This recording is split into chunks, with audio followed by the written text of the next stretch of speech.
आज के इस वीडियो में क्लास 12 के भौतिक विज्ञान पेपर हल के बारे में बताया जाएगा। 2026 में जो प्री बोर्ड का एग्जाम हुआ है, पेपर का कोड यहाँ पर 346 BCE के सभी प्रश्नों को हल करके आज के इस वीडियो में बताया जाएगा। 2026 में जो प्री बोर्ड का एग्जाम हो रहे हैं वहाँ पर जो लिखा हुआ है 2025, तो 2025 के पेपर के माध्यम से जो है प्री बोर्ड का एग्जाम लिया जा रहा है। तो एक एक प्रश्न को जो है इस वीडियो में सॉल्यूशन करके बताया जाएगा, हल करके बताया जाएगा और एक एक प्रश्न को बहुत सरल भाषा में जो है आपको बताया जाएगा। तो इसलिए आप सभी लोग इस वीडियो को एक बार पूरा जरूर देखिए। तो पहला क्वेश्चन क्या है, आप क्वेश्चन के बारे में समझेंगे। अब तो पहला प्रश्न है, दो समान आवेश के दो बिंदु आवेशों को y में एक निश्चित दूरी पर रखने पर उनके बीच F1 बल लगता है। जब इन्हीं आवेशों को k पारावैद्युतांक वाले माध्यम में इतने ही दूरी पर रखा जाता है तो इनके बीच F2 बल लगता है। तो F1 बटा F2 का मान क्या होगा। बहुत आसान विधि से इसको हल किया जाएगा। और यहाँ सबसे पहले जब लिखेंगे यहाँ पर हल, और हल में जो है किनका नियम लागू होगा, तो यहाँ पर कूलाम का नियम लागू होगा। किनका नियम? कूलाम का नियम। कूलाम के नियम से सब क्वेश्चन को जो है हल करेंगे। तो यहाँ लिखेंगे कूलाम का नियम, कूलाम का नियम। और कूलाम का नियम क्या होता है तो आप सभी लोग पढ़े होंगे कूलाम का नियम। यदि नहीं जानते हैं तो सूत्र को याद रखिएगा। यफ का सूत्र होता है, यफ बराबर होता है 1/4 पाई एप्सिलॉन जो है नॉट होता है, और यहाँ लिखेंगे Q1 और यहाँ लिखेंगे यहाँ पर Q2 और बटा क्या हो जाएगा यहाँ पर R का स्क्वायर। अब ये समीकरण नंबर जो है इसको एक मानना चाहे तो मान सकते हैं, लेकिन यहाँ पर बताया गया है कि बिंदु आवेशों को एक बार y में रखना है तो उसका बल F1 है, एक k पारावैद्युतांक में रखेंगे तो उसका बल F2 है। तो यहाँ दो माध्यम है, एक y के लिए पहले हल करेंगे तो यहाँ क्या बनेगा, यहाँ लिखेंगे y के लिए। अगर y के लिए अगर हम बल निकालते हैं, y मतलब हवा के लिए अगर हम यहाँ पर F का मान निकालते हैं तो जो F है उस F को क्या कहा जाएगा, F1 कहा जाएगा। क्या लिखेंगे यहाँ पर F1 बराबर हो जाएगा 1/4 पाई एप्सिलॉन नॉट हो जाएगा, और ये हो जाएगा Q1 Q2 बटा में क्या है R स्क्वायर है। ये तो बन गया y के लिए। समीकरण नंबर क्या बनेगा, 1 बन जाएगा। और पारावैद्युतांक के लिए बनाना है, यहाँ पे लिखेंगे पारावैद्युतांक के लिए बनाएंगे। क्या लिखेंगे यहाँ पर, पारावैद्युतांक के लिए अगर बनाते हैं तो पारावैद्युतांक अगर इसमें आ जाए तो पारावैद्युतांक पदार्थ का, इसमें पारावैद्युतांक के लिए जब बनाएंगे तो उसमें पारावैद्युतांक रखना पड़ेगा। पारावैद्युतांक इसमें क्या रखना है तो k रखा जाएगा। तो जब k रखा जाएगा तो ये बनेगा समीकरण नंबर 2 बन जाएगा, F2 बराबर 1/4 पाई एप्सिलॉन नॉट जो था, अब यहाँ k आ जाएगा। अब k का मतलब पारावैद्युतांक पदार्थ k इसमें रखा गया, और इसमें y के लिए अगर देखा जाए तो k का मान यहाँ 1 होता है, तो इसलिए यहाँ पर k का मान यहाँ पर 1 रखा गया। इसमें पारावैद्युतांक कहा गया k रखिए, और आवेश वही रख दीजिए Q1 Q2 बटा जो है R का स्क्वायर हो जाएगा। अब समीकरण नंबर क्या बनेगा, समीकरण नंबर 2 बन जाएगा। अब दोनों में भाग कर दीजिए, समीकरण 1 भागा समीकरण 2, समीकरण 1 भागा समीकरण 2 से कर देंगे तो समीकरण 1 भागा जो है समीकरण क्या हो जाएगा, 2 से हो जाएगा। समीकरण 1 में समीकरण 2 से क्या करेंगे, भाग करेंगे। तो दोनों में जब भाग करेंगे तो ये बन जाएगा F1 बटा क्या बनेगा, F1 बटा F2 हो जाएगा। और F1 बटा F2 का मान इसमें पूछा जा रहा है कि F1 बटा F2 का मान क्या होगा, तो 1/4 पाई एप्सिलॉन नॉट हो जाएगा, और यहाँ लिखेंगे Q1 Q2 हो जाएगा, बटा में क्या है R स्क्वायर है पूरे का बटा 1/4 पाई एप्सिलॉन नॉट जो है यहाँ पर k है, और यहाँ Q1 Q2 बटा क्या हो जाएगा, R का स्क्वायर हो जाएगा। तो समीकरण 1 समीकरण 2 में जब भाग दिया गया तो भाग देने पे क्या कट रहा है, 1/4 पाई से 1/4 पाई एप्सिलॉन नॉट कट गया, Q1 बटा Q2 जो R स्क्वायर है सब कट जाएगा। तो बचेगा क्या यहाँ पर, तो बचेगा F1 बटा F2 बराबर हो गया, ऊपर बचेगा 1 नीचे बचेगा 1/k बचेगा, क्योंकि कट जाएगा तो यहाँ 1/k बचेगा, k सबसे ऊपर चला जाएगा। तो जब ये ऊपर जाएगा तो क्या बनेगा, F1 बटा F2 बराबर हो जाएगा, और ये k सबसे ऊपर जाएगा तो बनेगा यहाँ पर k। तो यह बराबर किसका आ गया, F1 बटा F2 किसके बराबर है, तो कहेंगे F1 बटा F2 k के बराबर है। तो इसमें विकल्प जो देखा जाएगा कौन सा सही होगा, तो तीसरा जो विकल्प दिया गया है, इसमें तीसरा विकल्प जो दिया है देख सकते हैं, तीसरा विकल्प k जो है क्या है, सही है। तो यह कैसे हल किया गया, तो किसके नियम से हल किए हैं, कूलाम के लिए। एक y के लिए हल किया, तो y के लिए अगर देखा जाए तो k का मान 1 होता है यहाँ पर, और पारावैद्युतांक पदार्थ इसमें प्रश्न में बताया गया कि पारावैद्युतांक पदार्थ k रखिएगा। ये पारावैद्युतांक k हो गया, समीकरण 2 बना, दोनों में भाग कर दिया, भाग देने पे जो मान आया k सबसे ऊपर चला जाएगा, तो F1 बटे F2 बराबर k। तो तीसरा विकल्प इसमें क्या है, सही है। तो अब सीखेंगे अब दूसरा प्रश्न।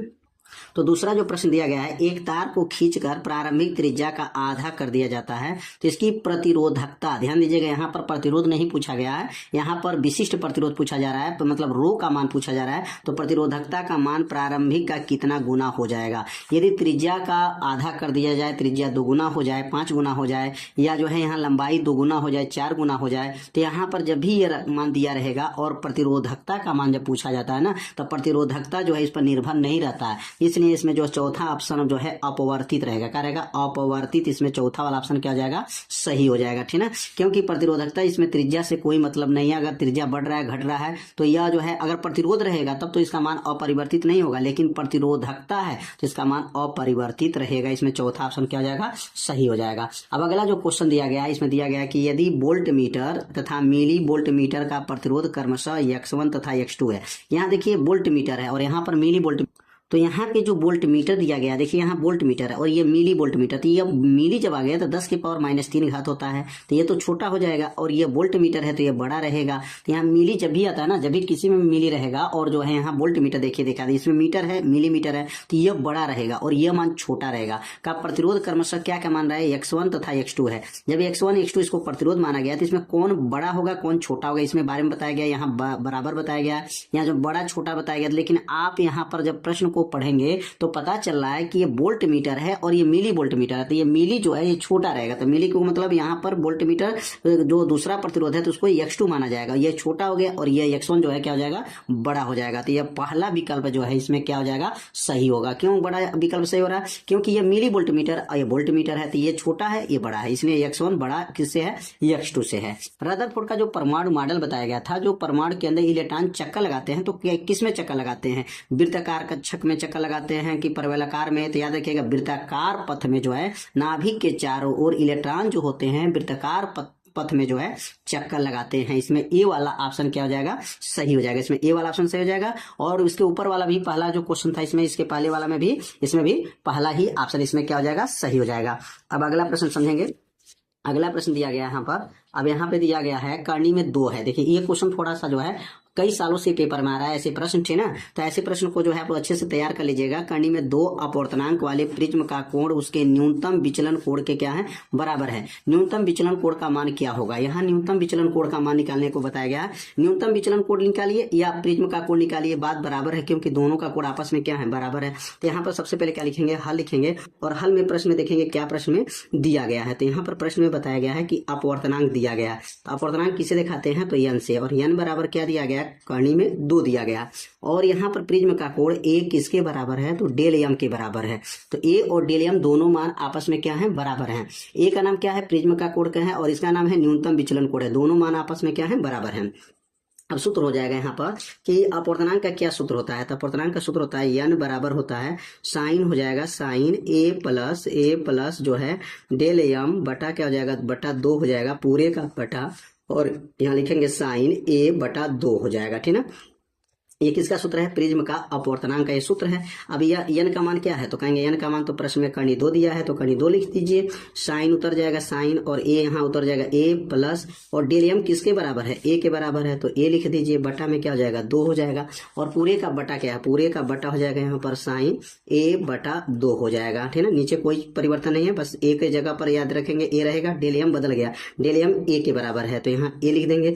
a और a जोड़ लीजिए, कितना आ जाएगा? यहाँ पर कर्णी में 2 हो गया, बराबर हो गया, साइन हो जाएगा यहाँ पर 2a हो गया, बटा में 2 हो गया, पूरे का बटा, नीचे क्या बनेगा? साइन a बटा 2 हो जाएगा। अब इसको 2 से 2 को काट दीजिए, 2 से 2 खत्म हो जाएगा, 2 से 2 खत्म, क्या बचेगा? कर्णी में 2 बच गया, बराबर हो जाएगा, और ऊपर जो बचा क्या बचा है? साइन a बच गया है, और नीचे यहाँ बचा है साइन जो है a/2 बच गया है। अब यहाँ पर एक सूत्र लागू कर देंगे, त्रिकोणमिति का जो है सूत्र होता है, तो यहाँ साइन a का जो है यहाँ पर सूत्र लागू कर दिया जाएगा। और साइन a का सूत्र क्या होता है? तो साइन a बराबर जो सूत्र होता है, तो लिखेंगे यहाँ पर 2 sign a/2 into cos a/2। यह फार्मूला किसका है? तो कहेंगे यह जो सूत्र लिखे हैं साइन a का सूत्र लिख दिया गया, 2 sign a/2 into cos a/2 इसका सूत्र होता है। अब इसमें मान को जब रखेंगे तो यहाँ बनेगा कर्णी में 2 हो जाएगा, बराबर साइन a का सूत्र होता है 2 sign a/2 into cos a/2 A/2 हो जाएगा पूरे का बटा, और नीचे क्या बनेगा यहाँ पर sin A/2 हो जाएगा।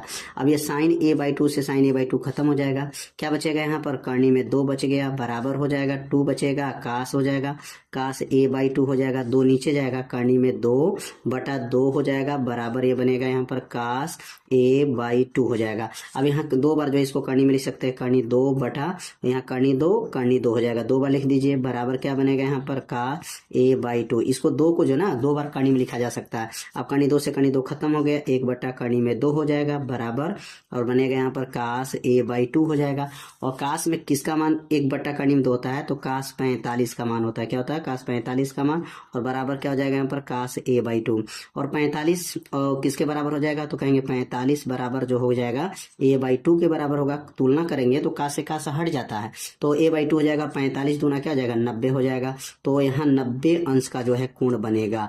और यहाँ जाओ, अगर प्रिज्म का कोण 90 अंश का बना है तो डेल एम भी कितने अंश का बनेगा, 90 अंश का ही बनेगा। क्यों बनेगा, क्योंकि ए और डेल एम आपस में क्या है, बराबर बताया गया। प्रश्न में क्या बताया गया था कि दोनों का मान आपस में क्या है, बराबर है।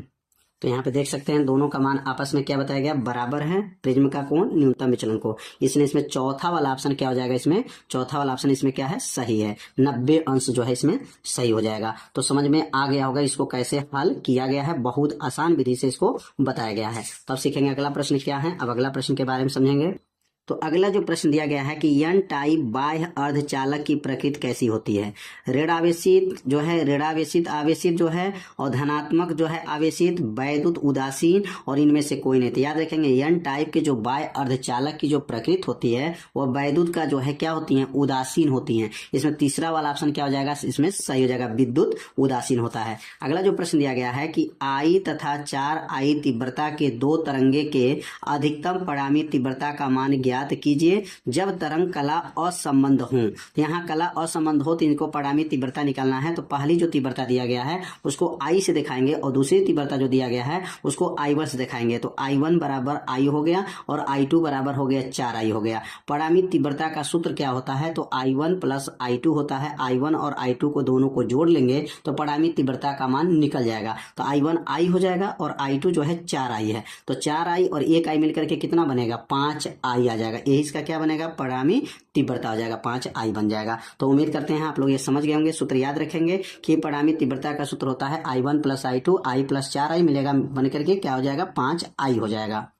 अगला जो प्रश्न दिया गया है कि अर्धचालक में कोटर तथा इलेक्ट्रॉन दोनों क्यों पाए जाते हैं। अर्धचालक के अंदर जो है कोटर और जो है इलेक्ट्रॉन क्यों पाए जाते हैं, इसके बारे में बताना है। तो जो अर्धचालक में ताप या अशुद्धि के प्रभाव से कुछ इलेक्ट्रॉन बंध तोड़कर मुक्त हो जाते हैं। अर्धचालक में अगर ताप को बढ़ाया जाता है ना, तो उसके प्रभाव से जो है, इसके अशुद्धि के प्रभाव से कुछ इलेक्ट्रॉन बंध को क्या कर देते हैं, तोड़कर मुक्त हो जाते हैं, जिससे मुक्त इलेक्ट्रॉन तथा उनके स्थान पर क्या जाते हैं, कोटर होल दोनों पाए जाते हैं। मतलब वहां से कुछ इलेक्ट्रॉन जब मुक्त हो जाते हैं तो उसके स्थान जो खाली हो जाते हैं, होल बन जाते हैं, उसी होल को क्या कहा जाता है, कोटर या होल कहा जाता है, दोनों पाए जाते हैं। तो अर्धचालक के अंदर कोटर भी होते हैं, कोटर मतलब होल, और इलेक्ट्रॉन भी होते हैं। कैसे इलेक्ट्रॉन होंगे, जब ये अर्धचालक को गर्म किया जाता है तो इलेक्ट्रॉन वहां से जब हटेगा, निकलेगा, मुक्त होगा, तो उस स्थान के जगह पे खाली होगा, तो इस खाली स्थान को ही क्या बोला गया, कोटर या होल कहा जाता है। तो उम्मीद करते हैं प्रश्न समझ में आ गया होगा। अगला जो प्रश्न दिया गया था, यदि P तथा लेम्डा क्रमशः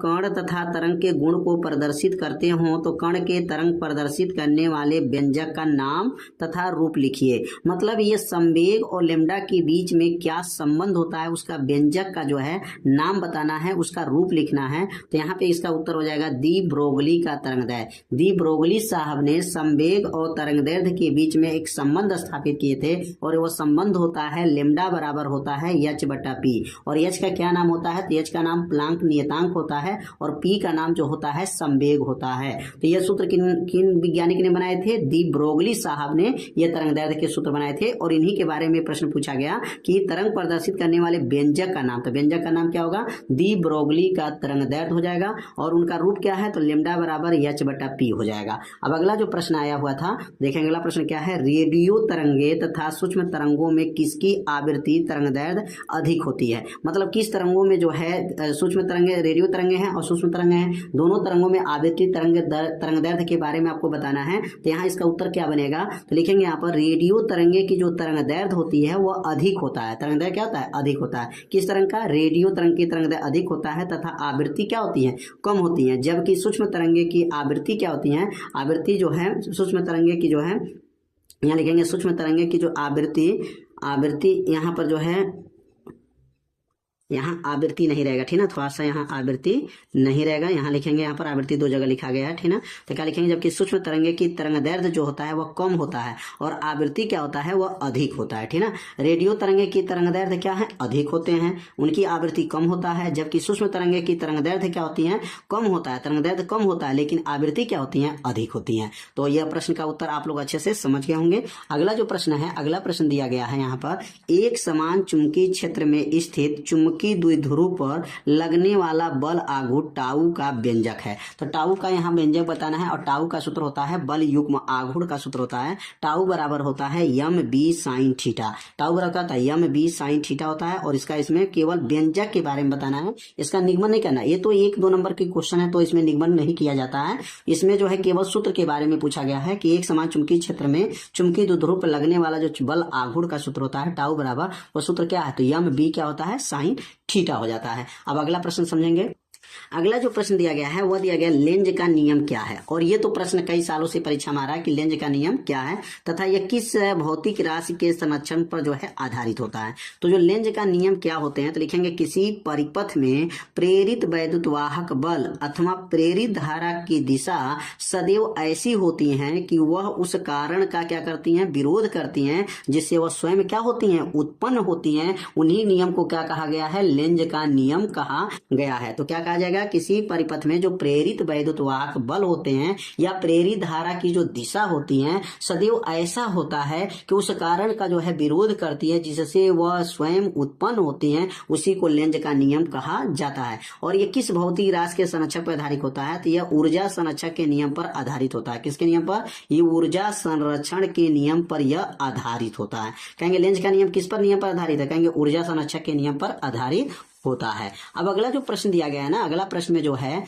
कि प्रश्न में जो क्या क्या मान दिया है, एप्सिलॉन नॉट का मान दिया गया है, म्यू नॉट का मान दिया गया है। तो इसमें बताया गया, पहले से क्वेश्चन में बता दिया गया कि एप्सिलॉन नॉट का मान क्या होता है, 8.85 × 10⁻12 फैराडे प्रति मीटर तथा और म्यू नॉट का मान क्या है, 4 पाई × 10⁻7 हेनरी प्रति मीटर हो। तो दिखाइए, अब दिखाइए मतलब सिद्ध कीजिए। अब 1/4 पाई एप्सिलॉन नॉट का मान क्या होता है, 9 × 10⁻9 होता है। अब इसको सिद्ध करा के दिखाइए कि 9 × 10⁻9 कहाँ से आया। अब इसको सिद्ध करा के दिखाना है। और 1/√, जो है एप्सिलॉन नॉट और म्यू नॉट का जो गुणा है वह किसके बराबर है, वह 3 × 10⁸ मीटर प्रति सेकंड के बराबर होता है। तो कैसे यहाँ पे हल करेंगे, 1/4 पाई एप्सिलॉन नॉट। अब 1/4 पाई एप्सिलॉन नॉट का मान क्या लाना है, 9 × 10⁻9 सिद्ध करेंगे तो 1 यहाँ नोट हो जाएगा, अंश में 1 है तो 1 हो गया, 4 हो जाएगा, पाई का मान 3.14 हो गया।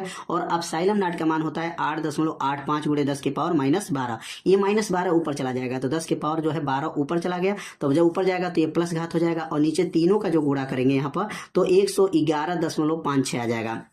अब यहाँ 10 के पावर 12 है, इसमें से 3 जीरो इसमें से बाहर कर लेंगे। जब 3 जीरो बाहर करेंगे, 1 2 3 बाहर आ गया तो ये 12 घात था तो ये 9 घात हो जाएगा। कितना हो जाएगा, 9 घात हो जाएगा। अब इससे जो है इसमें भाग करेंगे, 1000 में जब भाग करेंगे तो कितना आ जाएगा, 8.9 × 10⁻9। लगभग इसको कितना पढ़ा जाएगा, तो 8.9 है तो लगभग इसको 9 पढ़ सकते हैं, क्योंकि यहाँ पर 8.9 पॉइंट मतलब लिखा गया। तो यहाँ लगभग 9 × 10⁻9 हो जाएगा। और इसका मात्रक क्या हो जाएगा, न्यूटन मीटर का स्क्वायर प्रति कूलाम का स्क्वायर हो जाएगा। तो इसमें मान को भर करके यहाँ पर गुणा करके भाग दे करके चेक कर लीजिएगा कि 8.9 आ रहा है ना। अब इसको लगभग में क्या लिख सकते हैं, 9 × 10⁻9 न्यूटन मीटर का स्क्वायर प्रति कूलाम का स्क्वायर हो जाएगा।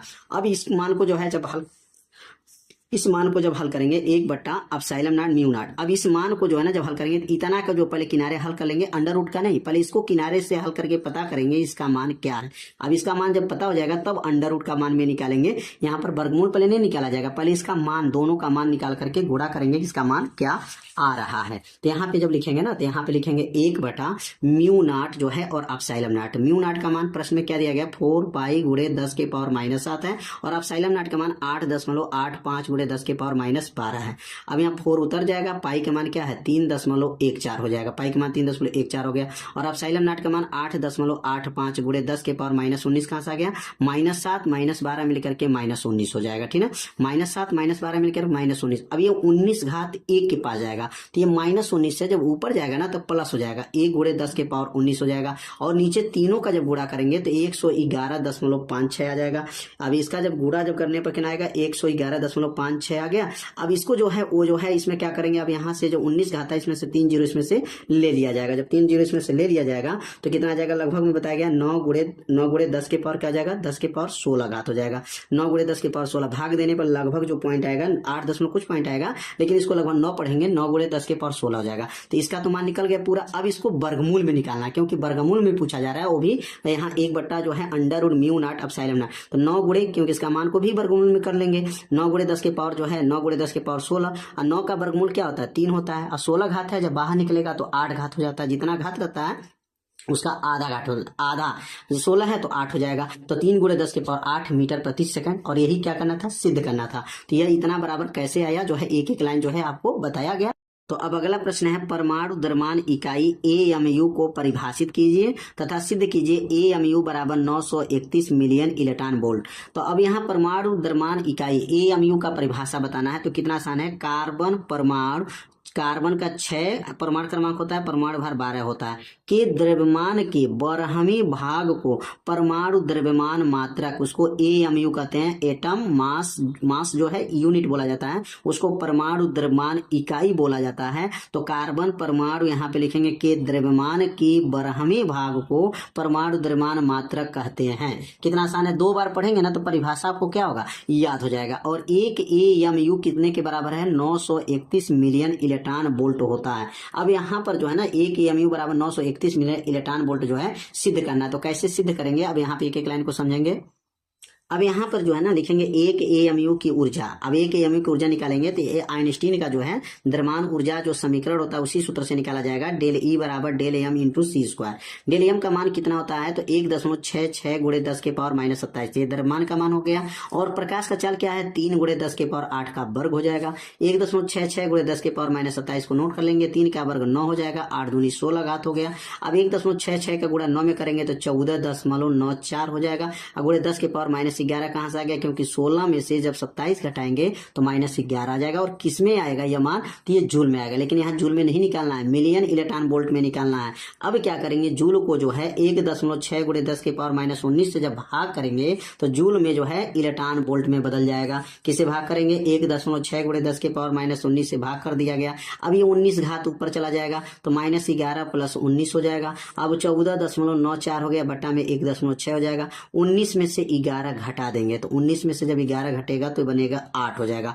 14.94 बट्टा 1.6 हो जाएगा, ठीक ना। अब यहाँ पे क्या करेंगे, यहाँ पे जो है एक क्या करेंगे, 2 जीरो से इसको दशमलव को हटा लिया जाएगा। अब 2 जीरो से जब दशमलव हटाएंगे तो ये 8 घात है तो ये 6 घात हो जाएगा। कितना हो जाएगा, 6 घात, तो क्या हो जाएगा 1494 बट्टा 1.6 हो गया। अब यहाँ पर जो है ना, अब 1.6 से जो इसमें भाग करेंगे तो 931 बार में जो है भाग जाएगा। पहला भाग 9 बार में, 3 बार में, 1 बार में जो है लगभग में पॉइंट में जाएगा। और ये 10 के पावर 6 जो है ना, 10 के पावर 6 को मिलियन बोला जाता है। तो मिलियन हो गया, इलेक्ट्रॉन वोल्ट हो गया। तो यहाँ पर 931 मिलियन इलेक्ट्रॉन वोल्ट सिद्ध किया गया। तो इसको अपने कॉपी में जो हल करेंगे ना तो आपको अच्छे से और भी समझ में आएगा। साथ में इसको नोट भी करते चलिए कि कैसे इसको हल किया गया। हल करेंगे तो आपको बहुत अच्छे से समझ में आ जाएगा। तो अब अगला प्रश्न समझेंगे। अगला प्रश्न क्या है, अगला जो प्रश्न दिया गया है, 1.5 इलेक्ट्रॉन वोल्ट कार्यफलन वाली धातु की प्लेट पर 5.5 इलेक्ट्रॉन वोल्ट ऊर्जा का फोटॉन आपतित होते हैं तो उत्सर्जित फोटॉन इलेक्ट्रॉनों के लिए निम्नलिखित की गणना कीजिए। पहला गणना करना है गतिज ऊर्जा का, उसके बाद से वेग का गणना करना है। तो यहाँ पर किसका किसका मान दिया गया, तो ये कार्यफलन का मान दिया गया। कार्यफलन को W से दिखाएंगे और W बराबर 1.5 इलेक्ट्रॉन वोल्ट होता है, 1.5 इलेक्ट्रॉन वोल्ट है। और यहाँ 5.5 जो है ये फोटॉन की ऊर्जा है, फोटॉन आपतित होता है। तो फोटॉन की ऊर्जा को एच न्यू क्या बोलते हैं, एच न्यू से प्रदर्शित करते हैं। एच न्यू बराबर 5.5 इलेक्ट्रॉन वोल्ट हो जाएगा, ठीक ना। और ईके का नाम होता है अधिकतम गतिज ऊर्जा पूछा जा रहा है। अब अधिकतम गतिज ऊर्जा का सूत्र क्या है, तो ईके बराबर होता है कि फोटान की ऊर्जा माइनस कार्यफलन, और फोटान की ऊर्जा इसमें एच जो है न्यू कितना दिया है 5.5 है, तो 5.5 में से 1.5 को क्या करेंगे, घटा देंगे। 5.5 में से 1.5 को घटाएंगे तो कितना आ जाएगा, 4 इलेक्ट्रॉन वोल्ट हो जाएगा। तो ईके का मान जो है 4 इलेक्ट्रॉन वोल्ट हो गया। किसका मान निकल गया, अधिकतम गतिज ऊर्जा, पहला क्वेश्चन का मान निकल गया। इसको चाहे जूल में बदलेंगे तो 1.6 से गुणा कर लिया जाएगा ना, 1.6 से में 4 का गुणा करेंगे, 1.6 गुणे 10 के पावर -19 से अगर गुणा कर लें तो ये आंसर जूल में आ जाएगा। अब इसको आगे बढ़ा दिया जाएगा तो वेग का मान आ जाएगा। ई के बराबर जो है 4 गुणे 1.6 गुणे 10 के पावर -19 से गुणा करेंगे तो यहाँ पे किस में आ जाएगा, तो यह जूल में रहेगा। और ई के का सूत्र क्या होता है, अधिकतम गतिज ऊर्जा का सूत्र होता है 1/2 mv² मैक्स होता है। आइंस्टाइन साहब ने क्या बताए थे, आइंस्टाइन साहब ने बताए थे ई के का सूत्र 1/2 mv² मैक्स होता है। अब यहाँ पर 2 को उधर भेज देंगे, 2 को उधर भेज देंगे, नीचे m को भेज दीजिए। 2 जो है यहाँ भाग में है तो गुणा बनेगा, m गुणा में है तो भाग बनेगा। तो यहाँ पर जो है नीचे क्या है, 2 यहाँ चला जाएगा, 6.4 2 गुणे 6.4 गुणे 10 के पावर -19 बटा m का नाम क्या है, तो इलेक्ट्रॉन है, क्योंकि सवाल में इलेक्ट्रॉन बोला है। तो इलेक्ट्रॉन का द्रव्यमान कितना होता है, 9.1 गुणे 10 के पावर -31 होता है। अब 31 के पास चला जाएगा तो क्या बनेगा, 100 यहाँ लिखेंगे आप, दोनों का दशमलव देखिए, 12.8 9.1 है, दोनों का दशमलव आपस में भी क्या है, बराबर है। जब अंश और हर दोनों का दशमलव बराबर है ना, तो दशमलव को हटा दिया जाता है। तो 128/91 गुणे 10 के पावर -19 में 31 जो है प्लस हो जाएगा, क्योंकि -31 से ऊपर जाके +31 हो जाएगा। 31 में से 19 घटाएंगे 12 हो जाएगा। और 91 में जो है 91 से जो है 128 में भाग करेंगे 1.40 गुणे 10 के पावर 12 वर्ग इसके ऊपर जाएगा तो अंडर रूट लग जाएगा। और जब अंडर रूट लग जाएगा तो इसमें वर्गमूल निकाल लीजिए। अब 1.40 गुणे 10 के पावर 12 बाहर आएगा तो 1.2 गुणे 10 के पावर 6 मीटर प्रति सेकंड आ जाएगा। 12 घात है ना, तो जब बाहर निकलता है ना तो 6 घात हो जाता है, ठीक ना। और यहाँ पे जो है ना इसका 1.40 जो वर्गमूल भाग विधि से निकालेंगे तो 1.2 लगभग में आएगा, गुणे 10 के पावर 6 जो है मीटर प्रति सेकंड हो जाएगा। तो यह जो मान निकला है, किसका मान निकला है, वेग का। तो अधिकतम वेग भी कहा जा सकता है या वेग भी केवल कर सकते हैं। तो यहाँ अधिकतम वेग या वेग का मान निकाला गया। अब अगला प्रश्न समझेंगे। अगला जो प्रश्न दिया गया है, दिखाइए। पहला क्वेश्चन L/R जो है, L का नाम स्वप्रेरण तत्व और R का नाम जो है प्रतिरोध, तथा सेकंड में दूसरा बोला गया CR का मात्रक समय होते हैं जहां संकेतों का समान अर्थ है। मतलब दोनों का कह रहे हैं कि लास्ट में समय का मात्रक क्या, सेकंड लास्ट में आना चाहिए। तो ये क्या लिखे हैं, L/R। अब L का सूत्र क्या है, L का नाम क्या है, तो L का स्वप्रेरण तत्व का सूत्र होता है, माइनस यहाँ लगाना चाहे तो लगा सकते हैं, लेकिन मात्रक के लिए जो है माइनस का प्रयोग नहीं किया जाता है। तो E∆T/I होता है। किसका सूत्र होता है, तो ये L का सूत्र होता है, ठीक ना। और R का सूत्र क्या होता है, ओम का नियम V/I होता है। ये ओम का सूत्र हो गया। और ये जो है L जो हेनरी साहब का नियम है, यहाँ का लिखेंगे E∆T/I जो है, यह आपका जो है प्रेरक तत्व जो है स्वप्रेरक तत्व का सूत्र हो गया। अब E का नाम क्या है, प्रेरित वैद्युत वाहक बल, इसका मात्रक वोल्ट होता है। समय का मात्रक सेकंड होता है। धारा का मात्रक एम्पियर होता है। फिर यहाँ पर प्रतिरोध को तोड़ दिया गया तो वोल्ट हो जाएगा बटा एम्पियर। अब एम्पियर से एम्पियर खत्म, वोल्ट से वोल्ट खत्म, बचा क्या, सेकंड। तो सेकंड इसका मात्रक हो जाएगा। वोल्ट से वोल्ट काट दीजिए, एम्पियर से एम्पियर काट दीजिए, बचेगा सेकंड। तो बचेगा यहाँ मात्रक क्या होगा, सेकंड। और सेकंड का मतलब प्रतीक टी होता है, टी समय आ गया। और यही आपको क्या करना था, दिखाना था कि इन दोनों का L/R किसके बराबर होता है। तो L/R जो है समय के बराबर होता है, टाइम के बराबर होता है, तो टी हो जाएगा। अगला भी CR को भी चेक करना है। CR का नाम क्या है, C का नाम है धारिता है और R का नाम जो है यह प्रतिरोध है, ठीक ना। तो C का नाम, C का सूत्र क्या होता है, तो C बराबर पढ़े होंगे Q/V होता है, ठीक ना। तो Q का मतलब गुलाम हो जाएगा और V का वोल्ट हो जाएगा। R का ओम के नियम से वोल्ट बटा एम्पियर होगा। वोल्ट से वोल्ट खत्म, वोल्ट से वोल्ट को काट दीजिए, क्या बचेगा, ऊपर गुलाम नीचे एम्पियर। और गुलाम का सूत्र क्या होता है, तो Q का सूत्र होता है, Q बराबर होता है धारा गुणे समय। और धारा का क्या होता है, एम्पियर। और टाइम का क्या होता है, सेकंड। तो एम्पियर सेकंड हो जाएगा, किसके स्थान पर, गुलाम के जगह पर एम्पियर सेकंड। और बट्टा में सेकंड है तो एम्पियर से एम्पियर भी कट जाएगा, बचेगा सेकंड। और सेकंड लाना था तो CR भी जो है टाइम के बराबर है और L/R भी जो है टाइम के बराबर है। तो ये दो आपको जो है सिद्ध करना था कि दोनों का जो मात्रक जो आएगा वो समय के मात्रक के बराबर होना चाहिए। एक बार यहाँ समझ लीजिए, वोल्ट से वोल्ट खत्म, गुलाम जो होता है, गुलाम का सूत्र होता है धारा गुणे समय। तो यहाँ धारा का जो है एम्पियर और टाइम का सेकंड, एम्पियर से एम्पियर खत्म, बचेगा सेकंड। इसका मात्रक निकल गया, CR का मात्रक निकल गया। तो अगला जो प्रश्न दिया गया है, समान वोल्टता के स्रोत से 2 वैद्युत बल्ब जिनके प्रतिरोध का अनुपात 1:2 है, समांतर क्रम में जुड़े हैं, इनमें शक्ति क्षय का अनुपात ज्ञात कीजिए। इसमें शक्ति मतलब पावर का जो है क्षय का अनुपात ज्ञात करना है। तो कैसे ज्ञात करेंगे, और यहाँ पर वोल्टेज जो दिया गया है ना, समान वोल्टेज लिखा गया, समान वोल्टता, 2 वैद्युत बल्ब है और प्रतिरोध क्या है, 1 संबंधित 2 के अनुपात में प्रश्न में दिया है। तो यहाँ पे जो मान दिया गया V1 बराबर V2 बराबर V हो जाएगा, मतलब दोनों का वोल्टता जो है बराबर है। यहाँ पर वोल्टता क्या बराबर है, R1 संबंधित R2 बराबर 1 संबंधित 2 है। इसको अनुपात में निकालेंगे तो R1 बटा R2 बराबर 1/2 हो जाएगा।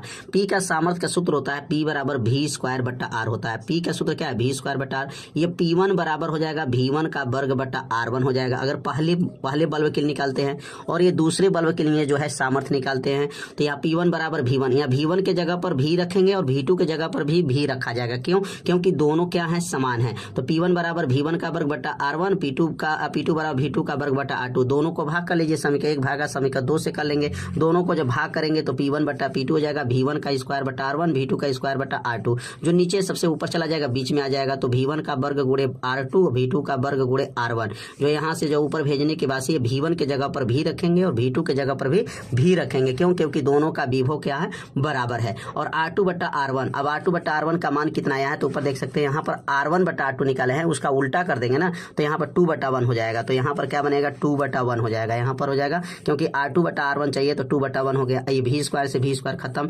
2/1 हो जाएगा। अब 2/1 हो जाएगा तो सामर्थ्य का अनुपात क्या बनेगा, P1 संबंधित P2 बराबर 2 संबंधित 1 का अनुपात बन जाएगा। तो समझ में आ गया होगा कि इसमें जो है कैसे प्रश्न को हल किया गया। बहुत आसान क्वेश्चन है, बस इसमें थोड़ा सा ध्यान देना है कि इसमें विभव का मान समान है, तो यहाँ पर जो है सामर्थ्य का जो है शक्ति का अनुपात ज्ञात करना था। अब अगला क्वेश्चन दिया गया है कि एक समान चुंबकीय क्षेत्र में गतिमान आवेश पर लगने वाला बल कब अधिकतम तथा कब जो है न्यूनतम होता है। गतिमान आवेश पर चुंबकीय क्षेत्र द्वारा कृत कार्य की गणना कीजिए। यहाँ पर एक समान चुंबकीय क्षेत्र में जो गतिमान आवेश है, गतिमान आवेश का मतलब F बराबर QV sin थीटा होता है। तो इसमें बताना है कि कब अधिकतम होता है और कब जो है न्यूनतम होता है। और गतिमान आवेश पर चुंबकीय क्षेत्र द्वारा कृत कार्य की आपको गणना करना है। 3 नंबर का यह क्वेश्चन है। तो कैसे हल करेंगे, अब इनके बारे में समझेंगे।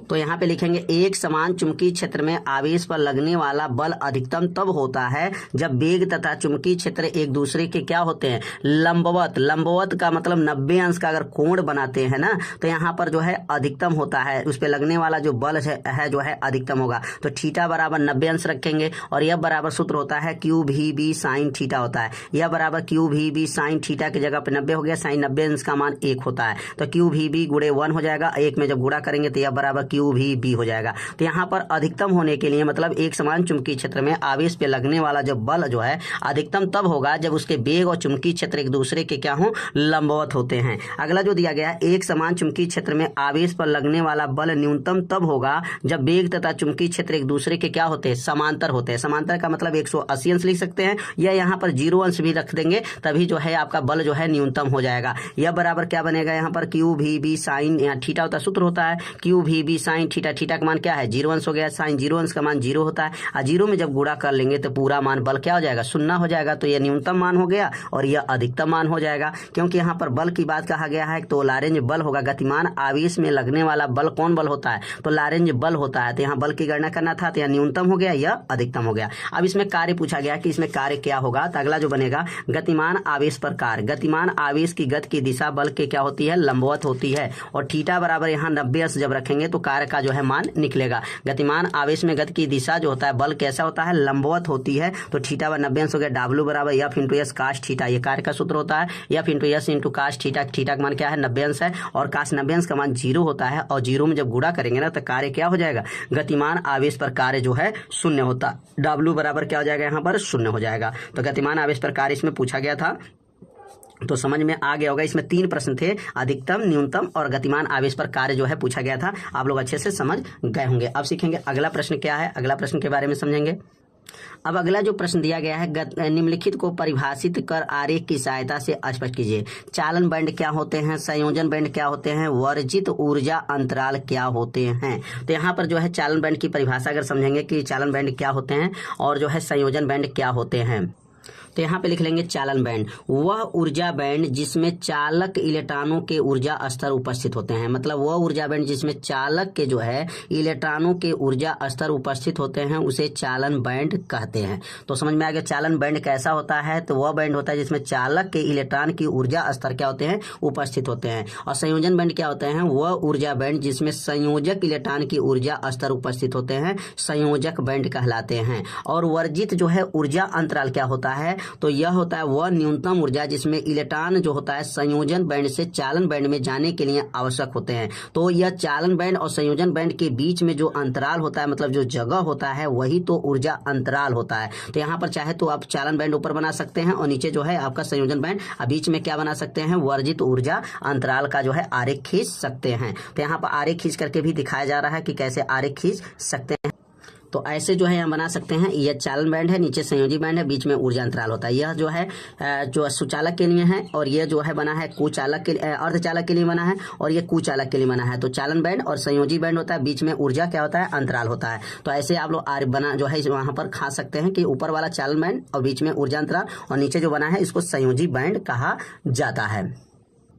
अगला जो क्वेश्चन दिया गया है, अब बाइस्टोन सेतु क्या है, इसका परिपथ खींचिए, निम्नलिखित का उल्लेख कीजिए। संतुलन जो है अवस्था क्या होती हैं और अनुपात भुजाएं क्या हैं और संयुग्मी भुजाएं क्या हैं। तो पहले तो बाइस्टोन सेतु कैसा होता है, अब इसका बाइस्टोन सेतु का जो है आकृति आपको बताना है कि इसकी आकृति जो है खांचना है और उसके बाद से जो है संतुलन की जो है अवस्था आपको बताना है कि इसमें संतुलन की अवस्था क्या है, अनुपात जो है भुजाएं क्या होते हैं और उसके बाद से संयुग्मी भुजाएं क्या होते हैं। तो यहाँ पर जो बताया गया है ना, यही बाइस्टोन सेतु है। क्या है, यह बाइस्टोन सेतु होते हैं। इसमें जो है 4 प्रतिरोध लगे होते हैं, पी क्यू आर एस होते हैं और इसका अनुपात जो होता है यह पी और क्यू, पी बटा क्यू और आर बटा एस जो होता है यह अनुपात होता है। ये बाइस्टोन सेतु जो है यहाँ पर आकृति बनाया गया है कि इसमें कैसा आकृति होता है। इसमें 4 प्रतिरोध लगे होते हैं और इसमें जो है 1 गैलन मीटर लगा होता है, कुंजी लगा होता है, बैटरी लगा होता है। तो यहाँ पर जो है इसको जो देख सकते हैं ये बना हुआ है, ये बाइस्टोन सेतु की आकृति है। अब इस आकृति की सहायता से आपको बताना है कि संतुलन की अवस्था क्या होते हैं। तो यहाँ संतुलन की अवस्था समझ लेंगे कि बाइस्टोन सेतु में क्या लिखेंगे। तो लिखेंगे बाइस्टोन सेतु में 4 प्रतिरोध पी क्यू आर एस से बना एक परिपथ है जिसका उपयोग अज्ञात प्रतिरोध मापने के लिए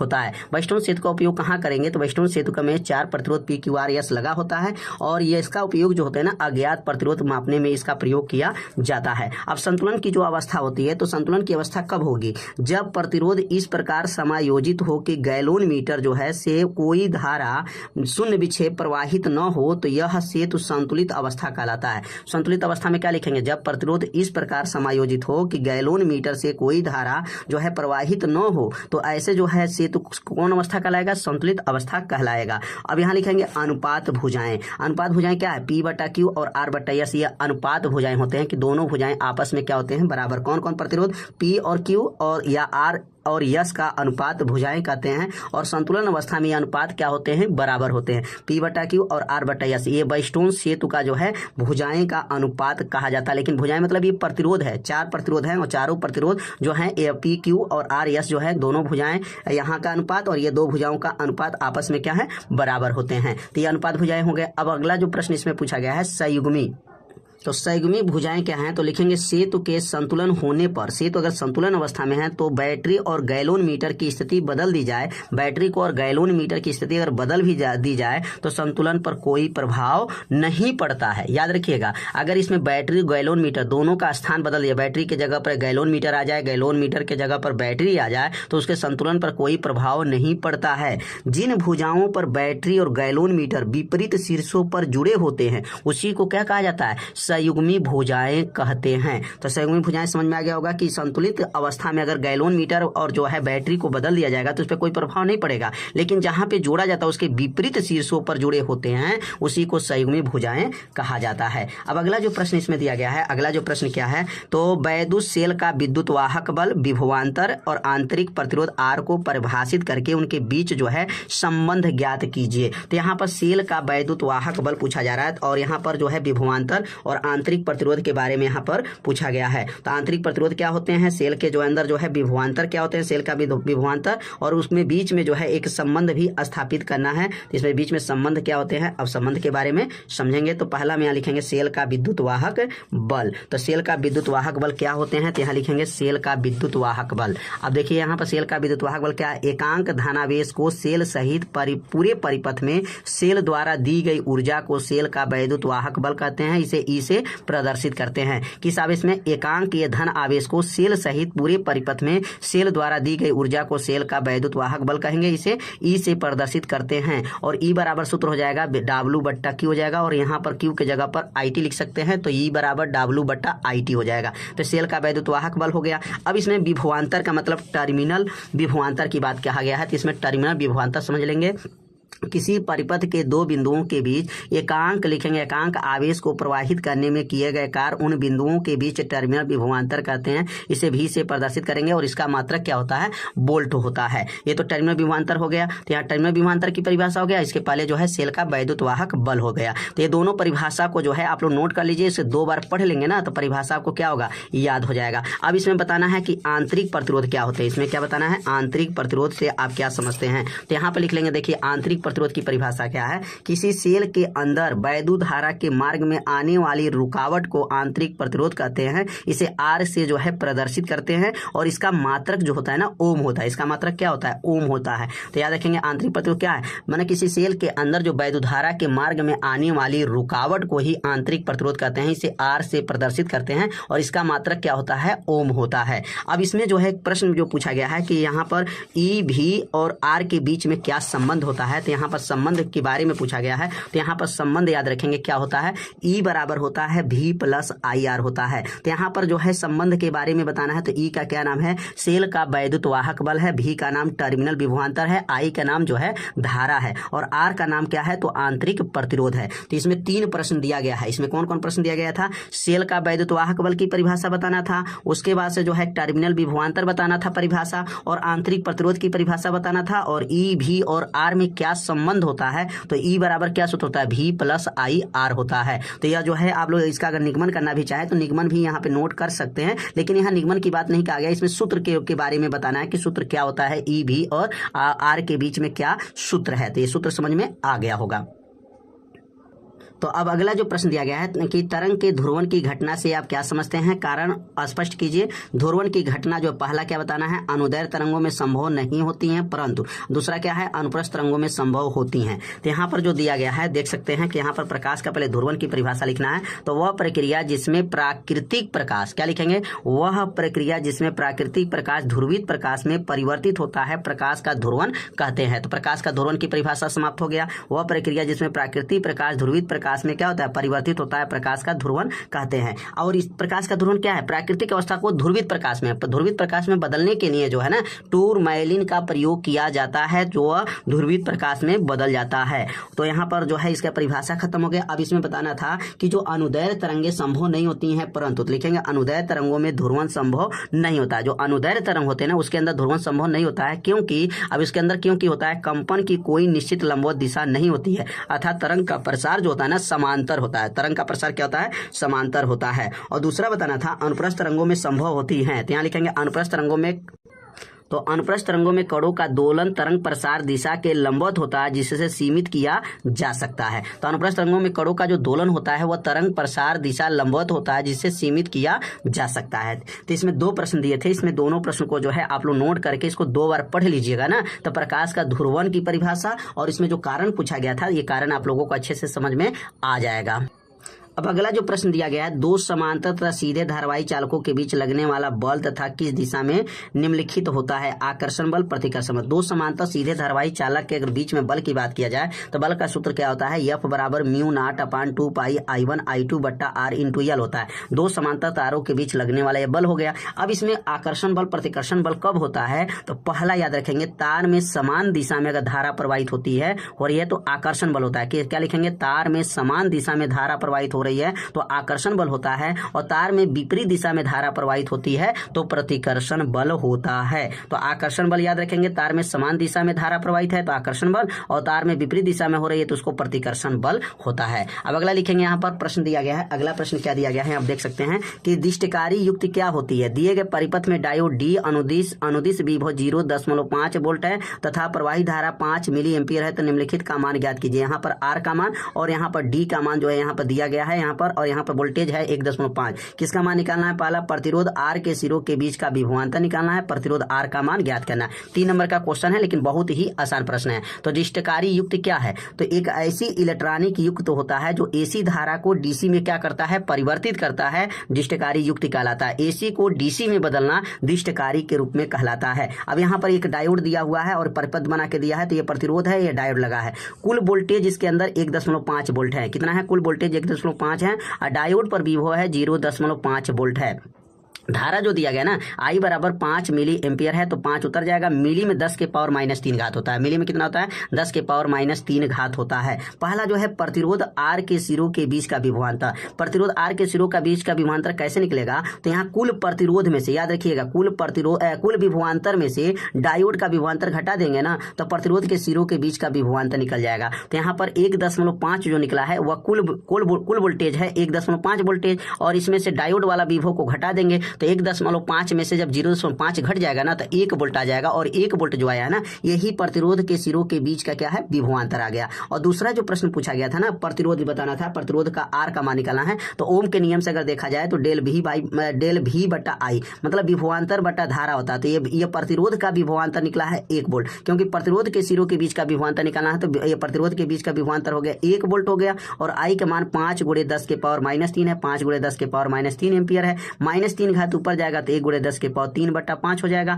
और 10 के पावर 3 का मतलब होता है 1000, और 1000 में 5 से भाग करेंगे तो 200 ओम जो है आ जाएगा। तो यहाँ पर जो है प्रश्न को जो है हल किया गया। अगला जो प्रश्न दिया गया है, अगला प्रश्न को समझ लेते हैं। इसमें दिया गया प्रकाश वैद्युत प्रभाव के कार्यफलन, देहली आवृत्ति तथा निरोधी विभव को परिभाषा एवं सूत्र लिखिए। तो कैसे यहाँ पर परिभाषा को यहाँ पे लिखना है?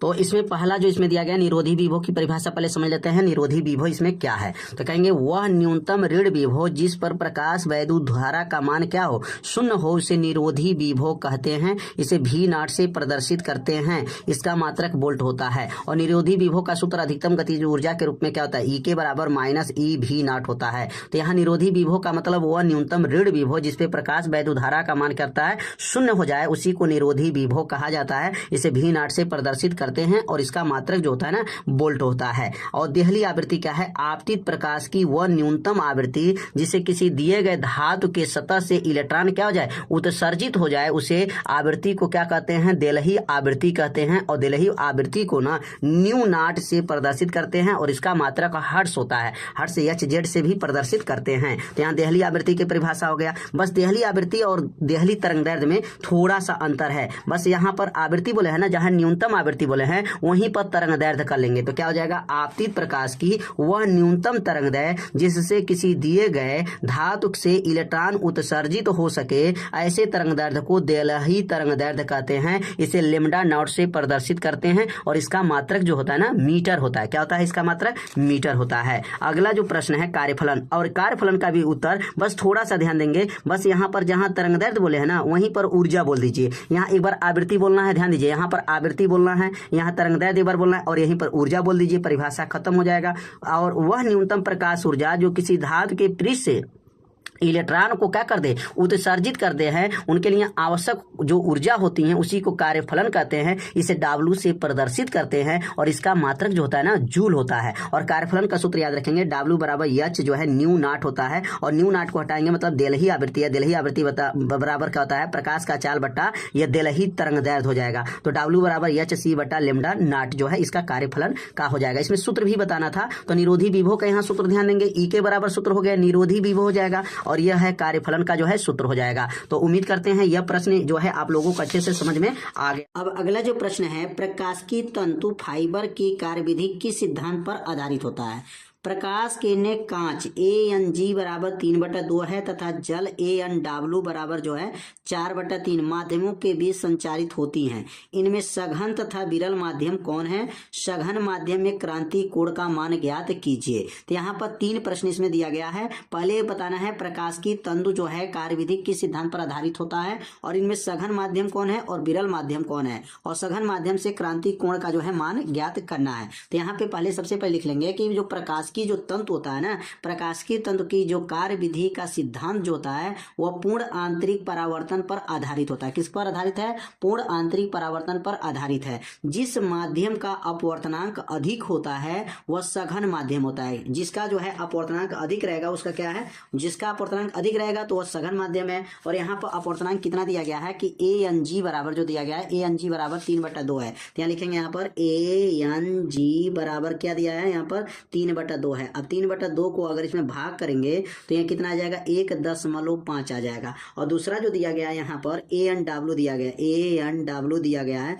और AnW का मान जो यहाँ पर दिया गया है 4/3 दिया गया है। तो 4/3 में अगर भाग करेंगे कितना दिया है? यहाँ पर 4/3 है और यहाँ भाग देंगे तो कितना आ जाएगा? तो यहाँ भाग देने पे इसका 1.33 आ जाएगा। अब यहाँ पर बताइए किसका अपवर्तनांक अधिक है? तो यह 1.5 है और यह 1.33 है। तो इसका अपवर्तनांक अधिक है और जिसका अपवर्तनांक अधिक होता है ना वह सघन माध्यम होता है। क्या हो जाता है? ये सघन माध्यम। तो इसमें सघन माध्यम कौन हो जाएगा? तो लिखेंगे यह जो होगा सघन माध्यम हो जाएगा, सघन माध्यम ये हो जाएगा। और जिसका अपवर्तनांक कम रहेगा ना वह विरल माध्यम हो जाएगा। तो यह सघन बन गया और यहाँ लिखेंगे यह विरल माध्यम हो जाएगा। तो यह विरल माध्यम लिख लेंगे यहाँ पर, विरल माध्यम हो गया। तो सघन माध्यम, विरल माध्यम कब होता है? जिसका अपवर्तनांक अधिक है तो वह सघन है, जिसका अपवर्तनांक कम है वह विरल माध्यम है। अब यहाँ पे एक क्वेश्चन और पूछा गया है।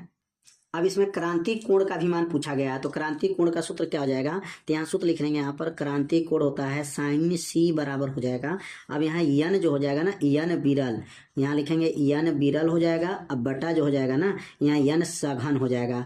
तो यहाँ पर सघन और विरल लिख लेंगे यहाँ पे। इसका सूत्र हो गया, किसका सूत्र है? sin C का सूत्र होता है n विरल। n विरल का मतलब हो गया कि विरल माध्यम का अपवर्तनांक और यह सघन माध्यम का अपवर्तनांक रखना है। तो यह देखेंगे विरल माध्यम का अपवर्तनांक क्या है? 4/3 है। तो यहाँ लिखेंगे 4/3 हो जाएगा, पूरे का बटा हो जाएगा 4/3। और यहाँ पर सघन माध्यम, तो सघन माध्यम का अपवर्तनांक 3/2 है, 3/2 है। तो जो सबसे नीचे है वो कहाँ चला जाएगा? तो सबसे जो नीचे है वो सबसे ऊपर चला जाता है और ये बीच में आ जाएगा। तो कितना बनेगा यहाँ पर? 4 दूनी 8, 8/3 त्रिकी 9। तो 8/9 जो है यहाँ पर इसका मान निकल जाएगा। और यहाँ लिखेंगे क्या? sin C और यहाँ लिखेंगे sin C। अब यहाँ क्रांति कोण निकालना है तो यहाँ चाहे 9 से भाग भी दे सकते हैं 8 में, और नहीं भाग देंगे तो C का मान क्या आ जाएगा? sin इनवर्स जो है 8/9 हो जाएगा। ये इसमें जो है क्रांति का कोण का मान पूछा गया। क्रांति कोण को C से दिखाते हैं और C बराबर जो मान आया sin इनवर्स 8/9 आ गया। और यहाँ सूत्र याद रखेंगे n विरल बटा n सघन, 4/3 3/2 है, ये ऊपर गया बीच में गया, ठीक ना, 3 त्रिकी 9 4 दूनी 8, 8/9 हो जाएगा। C को यहाँ रोक लेंगे, साइन इसके पास जाएगा। तो साइन इनवर्स बराबर क्या बनेगा? साइन इनवर्स 8/9 जो है इसमें क्रांति कोण का मान आ जाएगा। तो उम्मीद करते हैं ये प्रश्न आप लोगों को अच्छे से समझ में आ गया होगा। तो अब सीखेंगे अगला प्रश्न। अब अगला जो प्रश्न दिया गया है, समस्थानिक नाभिकों, संभारित नाभिकों, समन्यूट्रॉनिक नाभिकों, नाभिकों का आकार और द्रव्यमान क्षति, इस पर जो है निम्नलिखित प्रत्यय का उदाहरण की सहायता से स्पष्ट करना है। तो समस्थानिक नाभिकों का मतलब समस्थानिक किसे कहते हैं, संभारित किसे कहते हैं, समन्यूट्रॉनिक किसे कहते हैं, नाभिक का आकार के बारे में बताना है और द्रव्यमान क्षति बताना है। 5 नंबर का ये क्वेश्चन है और देखिए यहाँ 5 नंबर में पूछा गया है। तो सबसे पहले हम लोग सीखेंगे समस्थानिक किसे कहते हैं, समस्थानिक की क्या परिभाषा है, उसके बाद हम लोग समझेंगे समभारिक क्या होते हैं। तो यहाँ समस्थानिक जो नाभिक है, तो समस्थानिक किसे कहते हैं? जिन तत्वों के परमाणु क्रमांक समान हो परंतु परमाणु भार समान न हो उसे समस्थानिक कहते हैं। समस्थानिक की परिभाषा क्या है? जिन तत्वों के परमाणु क्रमांक क्या होना चाहिए? समान होना चाहिए, परंतु परमाणु भार समान नहीं होना चाहिए।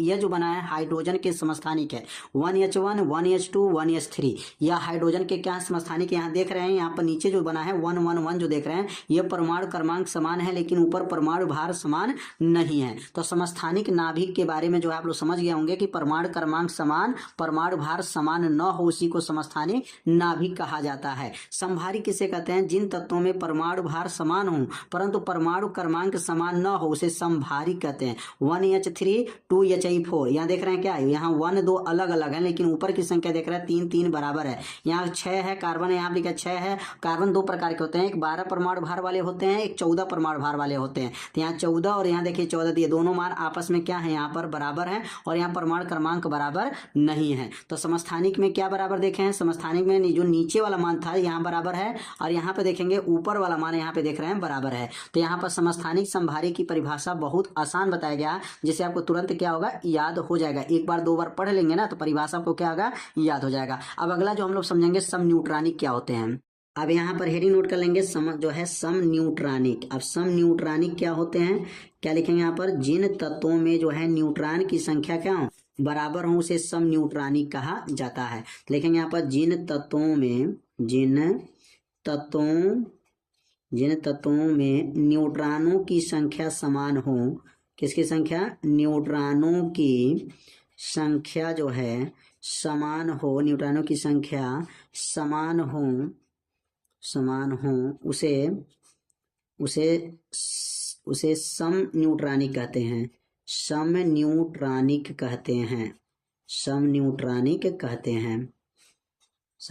कहते हैं।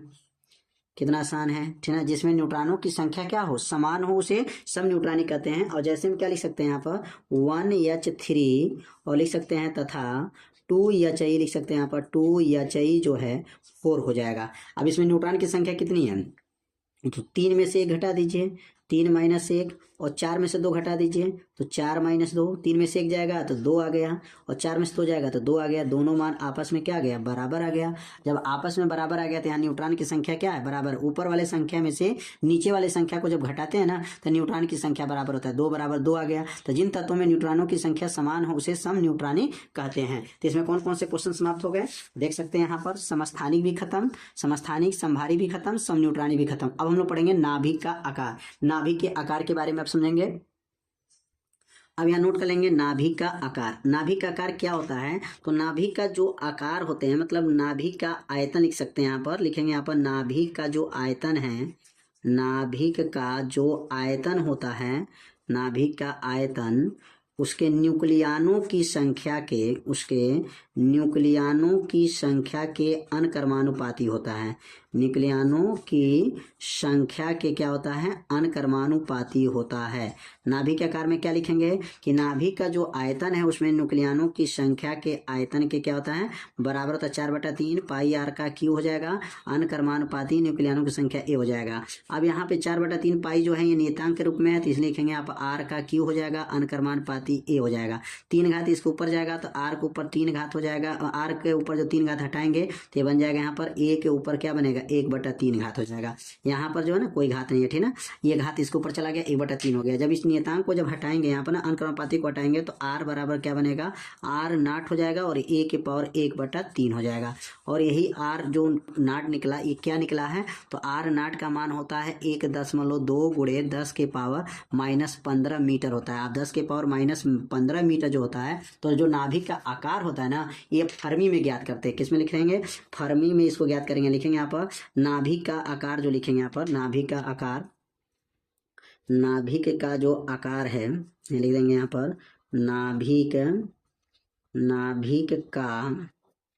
नाभिक का आकार जो है, आकार किस में ज्ञात करते हैं, फर्मी में ज्ञात करते हैं, फर्मी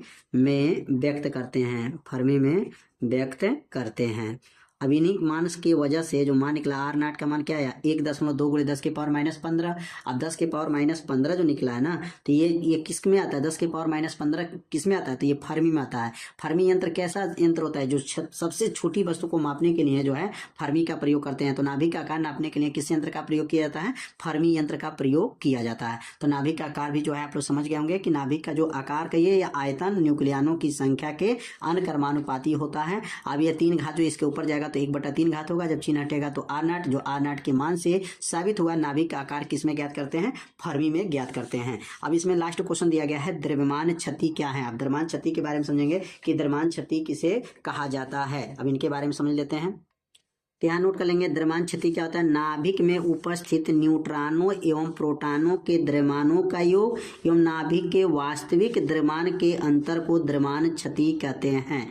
द्रव्यमान क्षति की अगर परिभाषा की बात करेंगे तो यह प्रोटॉन प्लस न्यूट्रॉन का द्रव्यमान में से किस द्रव्यमान को घटा दें, वास्तविक द्रव्यमान का अगर अंतर कर दिया जाए तो द्रव्यमान क्षति का मान निकल जाता है। तो द्रव्यमान क्षति की परिभाषा बहुत आसान है, क्या लिखेंगे, नाभिक में उपस्थित न्यूट्रॉनों एवं प्रोटॉनों के द्रव्यमान का योग, ये प्रोटॉन न्यूट्रॉनों का जो है योग हो गया, और नाभिक के जो वास्तविक द्रव्यमान के जो अंतर होता है वही द्रव्यमान क्षति कहलाता है। तो इसमें 5 प्रश्न थे, पांचों प्रश्न जो है आप लोगों का कंप्लीट हो गया। अब हम लोग सीखेंगे अगला प्रश्न।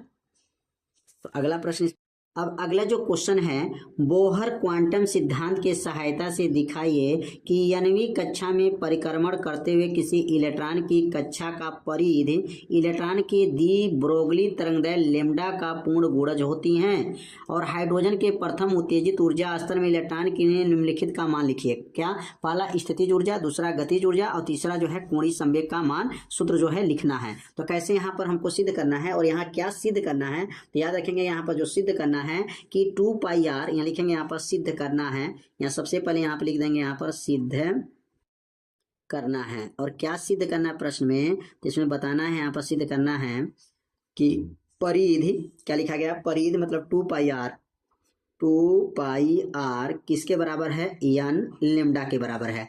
परिधि जो है ना तरंगदैर्घ्य के n जो nवीं संख्या है उसके गुणज होता है, गुणज मतलब गुणा होता है। 2πr बराबर n लैम्डा जो है सिद्ध करना है। अब कैसे यहाँ पे सिद्ध करना है, एक एक लाइन को जो है आपको बताया जाएगा, बहुत सरल भाषा में बताया जाएगा, जिससे आपको तुरंत जो है आपको यह निगमन समझ में आ जाएगा। तो यहाँ लिखेंगे ऑरविक के नियम को लागू करना है, बोहर क्वांटम सिद्धांत लागू करना है। यहाँ लिखेंगे बोहर क्वांटम सिद्धांत के नियम से, बोहर क्वांटम जो सिद्धांत है उस सिद्धांत के अगर अनुसार देखा जाए तो बोहर का क्वांटम जो सिद्धांत बना हुआ है उस सिद्धांत में क्या पढ़े हैं कि mvr बराबर जो होता है, mvr बराबर nh बटा जो होता है 2π होता है, यहाँ पर 2π होता है। यानी इस बोहर के क्वांटम सिद्धांत के अनुसार जो है mvr बराबर nh बटा 2π होता है। अगर इसमें mv को रोक दिया जाए तो यहाँ पर mv रुक जाए तो r नीचे जाएगा, तो nh बटा का आ जाएगा यहाँ पर 2πr हो जाएगा, ठीक है, 2πr हो जाएगा। तो ये तो हो गया आपका समीकरण नंबर, इसको 1 मान लेंगे, ठीक है। ये बोहर के क्वांटम सिद्धांत या बोहर के परमाणु मॉडल भी लिख सकते हैं, बोहर के परमाणु मॉडल के अनुसार हो गया। अब यहाँ पर दी ब्रोगली तरंगदैर्घ्य लैम्डा का सूत्र होता है, लैम्डा बराबर सूत्र क्या पढ़े हैं, तो दी ब्रोगली तरंगदैर्घ्य का सूत्र होता है लैम्डा बराबर होता है, यहाँ पर क्या आ जाएगा, यहाँ पर सूत्र पढ़े हैं कि h बटा होता है mv होता है, h बटा क्या होता है mv, ये दी ब्रोगली का तरंगदैर्घ्य का जो है यह क्या है, सूत्र है। अब इसमें क्या करेंगे, यहाँ से mv का मान जो निकला है ना, mv का मान, ये मान इसमें रख लेंगे, तो लैम्डा बराबर क्या बनेगा, h बटा हो जाएगा, और mv जो समीकरण का मान निकला था इसमें रख लिया जाएगा, तो क्या बनेगा यहाँ पर nh बटा और बनेगा ये आपका 2πr हो जाएगा। तो जो नीचे है ना, जो नीचे सबसे ये ऊपर चला जाएगा, जो सबसे ऊपर जाएगा, तो लैम्डा बराबर क्या बनेगा, h गुणे 2π, ये लिखेंगे आपका h गुणे 2π, या 2π, अब 2π हो जाएगा, यहाँ पर 2πr हो जाएगा, और यहाँ पर बटा में नीचे क्या हो जाएगा, nh हो जाएगा। अब h से h को क्या करेंगे, यहाँ पर काट देंगे, h से h खत्म हो जाएगा। अब बचेगा क्या, यहाँ पर बचेगा, अब यहाँ पर नीचे लिखेंगे लैम्डा बराबर बचेगा, और ऊपर क्या बचेगा 2πr बटा n बच जाएगा, ठीक है ना, 2πr बटा n हो जाएगा। और n में जो लैम्डा का गुणा कर लेंगे तो क्या आ जाएगा, यहाँ पर यहाँ सिद्ध हो जाएगा। यहाँ पर लिख देंगे, यहाँ पर थोड़ा जगह कम है इसलिए लिखेंगे यहाँ पर 2πr किसके बराबर आ गया, तो n लैम्डा के बराबर आ गया। और यही क्या करना था, सिद्ध करना था कि 2πr किसके बराबर है, n लैम्डा के बराबर है। परिधि जो है nवीं संख्या और तरंगदैर्घ्य का जो है पूर्ण गुणज होता है, क्वेश्चन में कहा था, और इसमें सिद्ध हो गया 2πr बराबर n लैम्डा। तो समझ में आ गया होगा कैसे इसको निगमन किया गया। तो यहाँ पे जो सिद्ध करना थी तो समझ में आ गया कि परिधि जो है दी ब्रोगली के तरंगदैर्घ्य का जो है 9वीं क्लास के लिए परिक्रमण करने के लिए पूर्ण गुणज होता सिद्ध हो गया। अब हमको स्थितिज ऊर्जा, गतिज ऊर्जा, कोणीय संवेग का केवल आपका इसका मान का सूत्र लिखना है। तो यहाँ पर जो है गतिज ऊर्जा का जो है वो भी किसके लिए बताना है, हाइड्रोजन परमाणु के लिए जो है गतिज ऊर्जा का सूत्र क्या होता है, तो लिखेंगे यहाँ पर हाइड्रोजन परमाणु के लिए लिख लेंगे, यहाँ पर हाइड्रोजन परमाणु के लिए, हाइड्रोजन परमाणु में हाइड्रोजन परमाणु के लिए गतिज ऊर्जा। अब यहाँ गतिज ऊर्जा का सूत्र क्या है, तो कहेंगे यहाँ पर गतिज जो ऊर्जा है, गतिज ऊर्जा का सूत्र क्या है, तो हाइड्रोजन परमाणु के लिए अगर गतिज ऊर्जा की सूत्र की बात करें तो सूत्र होता है यहाँ पर 1/8 पाई एप्सिलॉन नॉट ZE का स्क्वायर, अब बटा नीचे क्या हो जाएगा यहाँ पर R हो जाएगा। ये किन का सूत्र आ गया, तो यह आ गया हाइड्रोजन परमाणु के गतिज ऊर्जा का सूत्र है। अगर परमाणु क्रमांक इसमें Z का मान 1 भी रख सकते हैं, माने Z मतलब Z के जगह पर 1 रखा जा सकता है, तो यहाँ पर 1 रख करके जो है आगे मान भर करके Z की जगह पर 1 रख देंगे, तभी गतिज ऊर्जा का मान निकल जाएगा। किसके लिए, हाइड्रोजन परमाणु के लिए। अब यहाँ पर स्थितिज ऊर्जा निकालना है, कौन ऊर्जा निकालेंगे यहाँ पर, स्थितिज ऊर्जा। यहाँ लिखेंगे तो गतिज ऊर्जा था, अब निकालना है यहाँ पर स्थितिज ऊर्जा।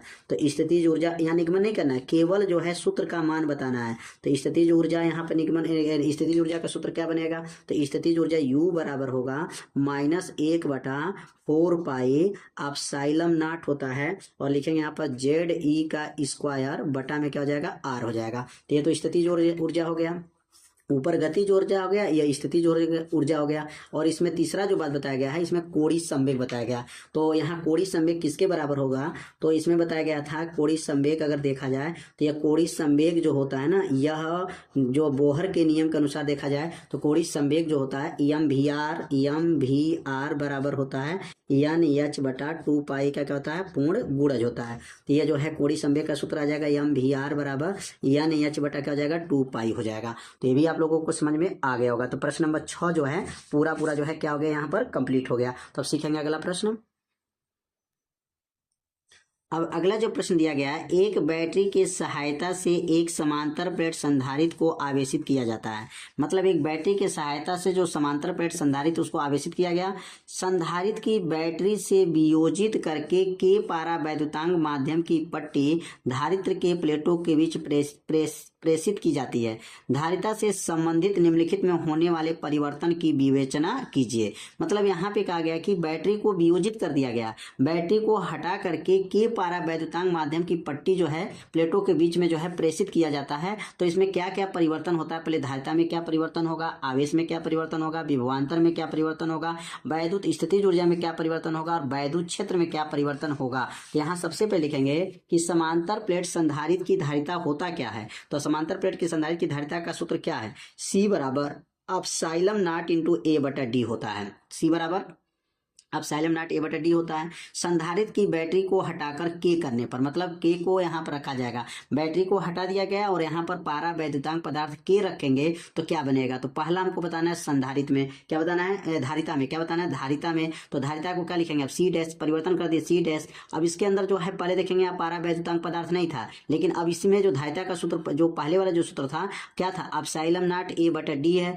अब इसमें कह रहा है कि बैटरी को हटा दिए, इसमें बैटरी लगा था, इसमें बैटरी नहीं लगा, इसमें बैटरी को हटाकर के कर दिया गया, तो यहाँ के आ जाएगा, के पारा वैद्युतांक हो जाएगा। तो यहाँ C' बराबर क्या होगा, एप्सिलॉन नॉट A/D इंटू के। अब के कहाँ से आ गया, क्योंकि बैटरी को हटाकर के इसमें जो है पारा वैद्युतांक पदार्थ आ गया, तो के आ गया। ये पूरा मान किसका है, तो देखेंगे पूरा मान C का है, तो इसमें लिखेंगे C के हो जाएगा, या लिख सकते हैं यहाँ पर C' बराबर KC भी लिख सकते हैं। के का क्या नाम है, पारा वैद्युतांक है। तो क्या परिवर्तन हुआ कि यहाँ पर पारा वैद्युतांक के धारिता के जो है गुना हो गया, तो C' बराबर KC बन गया, ठीक ना। तो यहाँ पर के कहाँ से है, क्योंकि बैटरी को हटाकर के करने पर पारा वैद्युतांक पदार्थ यहाँ पर रखा गया है। आवेश में कोई परिवर्तन नहीं होता है, Q' बराबर Q ही रहेगा, ठीक है। इसमें आवेश में कोई परिवर्तन नहीं रहेगा। विभवांतर का क्या सूत्र होता है, विभवांतर V' बराबर होता है Q/C' हो जाएगा, ठीक ना। V' Q'/C, अब Q' का मान ऊपर Q है तो Q/C हो जाएगा। नीचे देखिए Q/ जो है यहाँ C' का मान ऊपर निकाले हैं CK या KC लिख सकते हैं, CK रख सकते हैं। ये Q' का मान Q ही रहेगा और यहाँ C' का मान KC है, क्योंकि विभवांतर का सूत्र क्या होता है, Q/C होता है। तो Q/ यहाँ पर CK कहाँ से आया, तो कहेंगे यह C' का मान है। अब यह Q/C का मतलब देखेंगे तो यह विभवांतर का सूत्र हो जाएगा कि आवेश बटा धारिता, ये विभवांतर हो गया। तो विभवांतर में क्या परिवर्तन देख रहे हैं, विभवांतर में जो है 1/K पारा वैद्युतांक का गुना हो गया। यहाँ पर K का गुना हुआ, क्या हुआ है, यहाँ पर K का C और K का गुना हुआ है, और यहाँ पर बटा हो गया। तो ये पारा वैद्युतांक पदार्थ जब आया तो विभवांतर में क्या परिवर्तन हुआ है, तो विभवांतर के 1/K गुना हो गया। तो यह दूसरा परिवर्तन हो गया। आवेश में कोई परिवर्तन नहीं है, तीसरा परिवर्तन विभवांतर में हो गया। अब चौथा परिवर्तन किसमें करना है, वैद्युत जो है स्थितिज ऊर्जा में क्या परिवर्तन होगा। तो वैद्युत स्थितिज ऊर्जा का सूत्र होता है U बराबर हो जाएगा, यहाँ पर U डैश कहेंगे, अब यहाँ पर U डैश बराबर क्या हो जाएगा 1/2 और C का डैश V का डैश का क्या बनेगा यहाँ पर स्क्वायर हो जाएगा। अब यहाँ पर मान अभी को निकाला गया है कि यहाँ पर जो मान निकला है C डैश का भी मान निकल चुका है, V डैश का पहला मान जो है धारिता में परिवर्तन, दो ये तीसरा मान विभवांतर में परिवर्तन, तो कहेंगे यहाँ पर U डैश बराबर क्या बनेगा 1/2। C डैश का मान कितना निकला था, तो C डैश का मान जो निकला था KC निकला था, क्या निकला था KC, पहला क्वेश्चन हल किया है KC। और V डैश का मान अभी निकला V बटा जो है K निकला है, V बटा K का स्क्वायर हो जाएगा। अब आगे बढ़ेंगे U डैश बराबर हो जाएगा 1/2 हो जाएगा, K और C हो गया, यहाँ पर वर्ग करेंगे तो V का वर्ग बटा K का वर्ग हो जाएगा। अब K से K को काट देंगे, क्या बचेगा U डैश बराबर हो जाएगा 1/2 उतर जाएगा, और C में V का गुणा करेंगे तो C V का स्क्वायर गुणे 1 बटा जो है K हो जाएगा। अब यहाँ पर 1/2 C V का स्क्वायर, ये किसका सूत्र है, तो स्थितिज ऊर्जा का सूत्र है, तो U डैश बराबर U हो जाएगा गुणे 1/K। स्थितिज ऊर्जा में कितना परिवर्तन हो रहा है, तो देख रहे हैं स्थितिज ऊर्जा में परिवर्तन पारा वैद्युतांक के साथ बताना है, तो पारा वैद्युतांक के साथ 1/K गुना हो जाएगा, क्या हो जाएगा स्थितिज ऊर्जा में भी जो, तो स्थितिज ऊर्जा में जो भी है जो है यहाँ पर 1/K गुना हो गया।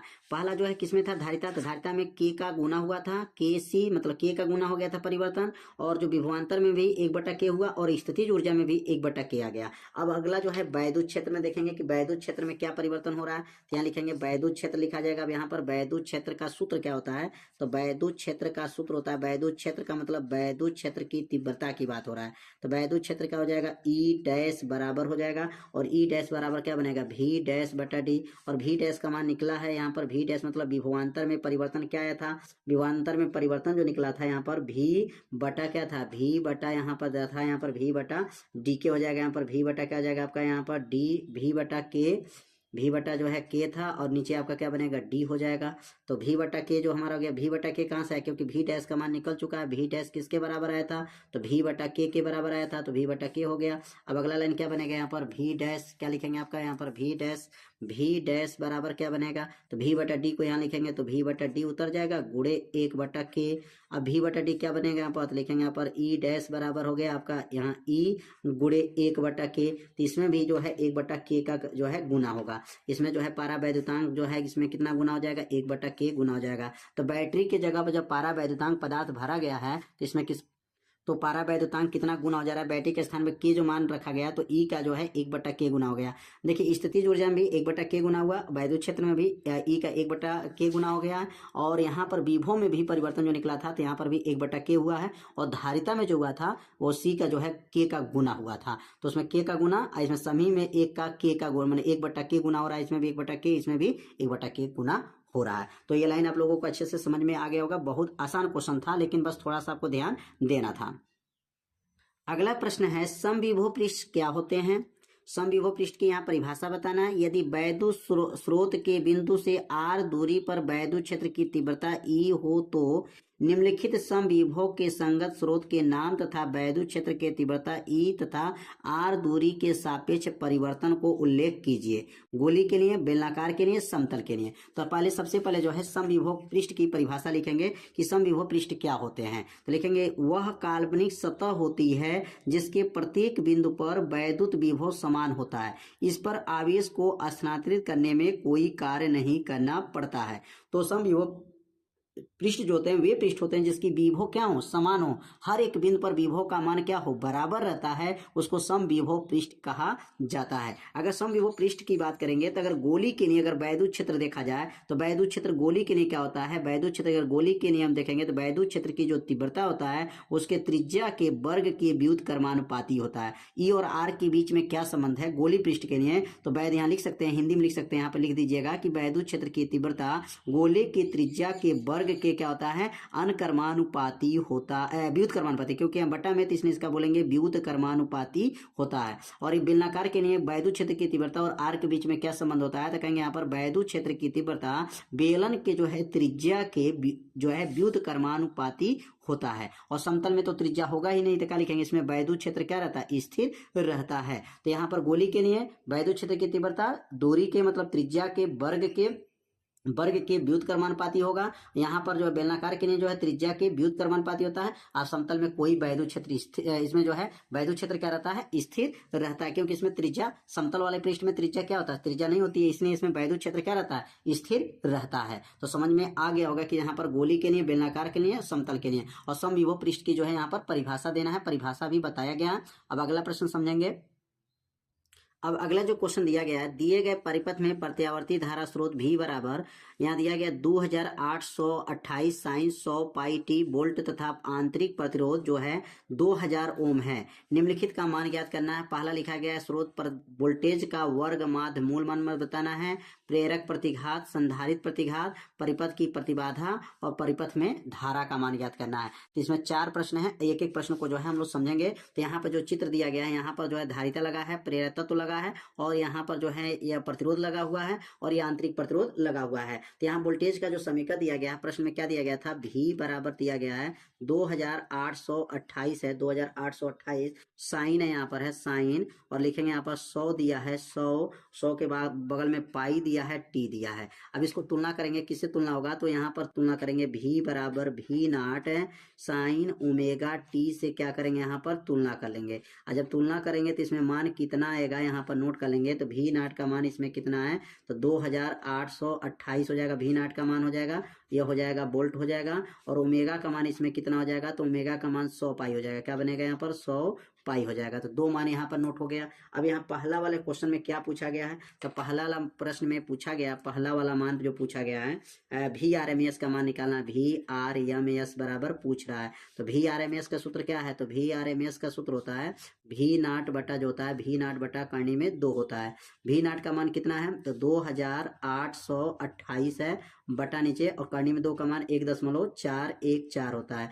जब इसे भाग कर देंगे तो कितना आ जाएगा, लगभग में 2 जो है 2005 आ जाएगा। कितना आ जाएगा, 2005 जो है इसमें माना जाएगा, लगभग माना जाएगा, और बनेगा इसका मात्रक क्या हो जाएगा, वोल्ट हो जाएगा। तो VRMS का मान जो है यहाँ पर निकल गया। अब अगला जो प्रश्न पूछा गया है, या दूसरा वाला क्वेश्चन में जो पूछा गया, इसमें प्रेरक प्रतिघात और धारती वाला प्रतिघात, इसमें 2 क्वेश्चन पूछा गया है। तो यहाँ दूसरा वाला क्वेश्चन में पूछा गया है XL, बताइए क्या होता है XL। यहाँ लिखेंगे XL किसके बराबर होता है, तो XL जो होता है ओमेगा L के बराबर होता है। तो ओमेगा का मान इसमें कितना दिया गया सवाल में, तो ओमेगा का मान 100 पाई दिया गया है। ओमेगा का मान 100 पाई, देखिए ओमेगा का मान 100 पाई दिया है। और यल का नाम क्या है, यल का नाम है यहाँ पर 100 प्रेरकत्व। तो 100 प्रेरकत्व तो यहाँ दिया गया 40 बट्टा पाई हेनरी दिया है, ठीक है ना, 40 बट्टा पाई यहाँ देख सकते हैं यल का मान दिया है। तो यहाँ रखेंगे यल का मान 40, क्या लिखेंगे यहाँ पर 40 जो है बट्टा जो है एच हो जाए, यहाँ 40 बट्टा जो है यहाँ पर पाई है, क्या लिखा है 40 बट्टा पाई। पाई से पाई क्या हो जाएगा, इसमें कट जाएगा, पाई से पाई कट गया। और 40 का गुणा जब 100 में करेंगे तो कितना हो जाएगा, यहाँ पर 4000 हो जाएगा। और 4000 जो हो जाएगा, और XL का मात्रा क्या हो जाएगा, यहाँ पर 4000, यहाँ पर मात्र यहाँ 4000 लिख लेंगे, 1 0 और बढ़ा लेंगे, यहाँ पर 4000 ओम हो जाएगा, ठीक ना। ध्यान देंगे यहाँ पर 4000 है, क्या है 4000 जो है ओम यहाँ पर निकल जाएगा। तो XL का मान निकल गया। अब XC का मान निकालना है इसमें। तो XC का सूत्र होता है, XC बराबर होता है 1 बटा जो है क्या होता है, 1 बटा ओमेगा C होता है, 1 बटा क्या होता है, ओमेगा C होता है। अब आगे लिखेंगे 1 बटा ओमेगा। ओमेगा का मान क्या प्रश्न दिया है, 100 पाई दिया है, 100 पाई हो गया। और C का मान प्रश्न में क्या दिया गया था, 10 बटा पाई है, 10 बटा पाई, और माइक्रोन है, माइक्रोन का मतलब 10 के पावर -6। एक बार देख लेते हैं चित्र में जो दिया गया है, यहाँ पर 10 पाई माइक्रोन फैरेड है, माइक्रोन को भी बदल देंगे यहाँ पर। तो 100 पाई गुणे 10 बट्टा पाई गुणे 10 के पावर -6 हो जाएगा। अब इसमें कौन कट जाएगा, तो यहाँ पर पाई से पाई जो है कैंसिल हो जाएगा, और 100 में गुणा कर लेंगे तो क्या बनेगा, यहाँ पर 1 बटा, और ये 10 के पावर 6 ऊपर चला जाएगा, तो 10 के पावर यहाँ प्लस जो है ऊपर 6 हो जाएगा। अब प्लस 6 घात ऊपर हो गया, और यहाँ 10 में 10 का गुणा 100 में करेंगे तो ये हो जाएगा 1000 हो जाएगा।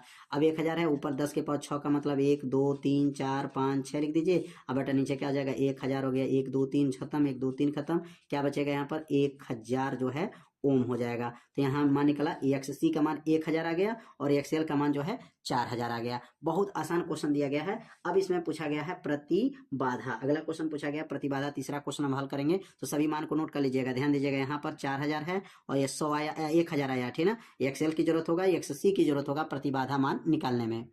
तो यहाँ प्रतिबाधा Z का सूत्र क्या होता है, तो Z बराबर अंडर रूट, क्या होता है, अंडर रूट हो जाएगा। और लिखेंगे यहाँ पर R का वर्ग हो जाएगा प्लस, और यहाँ लिखेंगे XL माइनस XC का वर्ग होता है। Z बराबर मान रखेंगे, R का नाम क्या है इसमें मान दिया गया, तो R का मान 2000 दिया गया है। आर का मान क्या है 2000 का वर्ग हो जाएगा प्लस एक्सएल का मान 4000 आया था माइनस एक्ससी का मान जो है 1000 आया था, वर्ग कर लेंगे। आगे लिखेंगे जेड बराबर अंडर रूट हो जाएगा। अब यहाँ बनेगा 2000 का वर्ग हो जाएगा, 2000 का वर्ग है प्लस 4 में से 1 घटा देंगे, 4000 में से 1000 घट जाएगा तो बनेगा यहाँ पर 3000 का जो है वर्ग हो जाएगा। अब यहाँ जो है 2000 का वर्ग करेंगे तो 2000 का वर्ग करेंगे तो कितना आ जाएगा यहाँ पर अंडर रूट जो है, अब यहाँ पर 3 जीरो है तो 6 जीरो हो जाएगा। 2 का वर्ग 4, 1 2 3 4 5 6 जीरो हो जाएगा। 3 का वर्ग 9 और 1 2 3 4 5 6 हो जाएगा। 9 और 4 जोड़ेंगे तो क्या हो जाएगा, 9 और 4 जोड़ लेंगे तो 13 हो जाएगा। यहाँ पर करनी में आपका हो जाएगा आपका 13 और यहाँ पर 1 2 3 4 5 6 है। इसमें से जब बाहर निकलेगा यहाँ पर तो जेड बराबर यहाँ पर जो है 6 जीरो है तो 3 जीरो बाहर निकल जाएगा, 1 2 3 जीरो बाहर आ गया, करनी में 3 आ जाएगा और करनी 3 का मान भी रख करके यहाँ पे हल कर सकते हैं। तो जेड का मान तो आ गया 1000 का जाएगा आपका 1000, करनी में 3 आ जाएगा, प्रतिबाधा हो जाएगा। प्रतिबाधा का मात्रक भी क्या रहेगा, ओम ही होता है, ठीक ना। प्रतिबाधा का मान निकल गया, या करनी 3 का मान यहाँ पर रख लेंगे तो भी आपका मान निकल जाएगा, ठीक ना। तो यहाँ पर अब परिपथ में जो धारा निकालना है, परिपथ में क्या निकालना है, परिपथ में धारा निकालना है। तो लिखेंगे आपका परिपथ में धारा।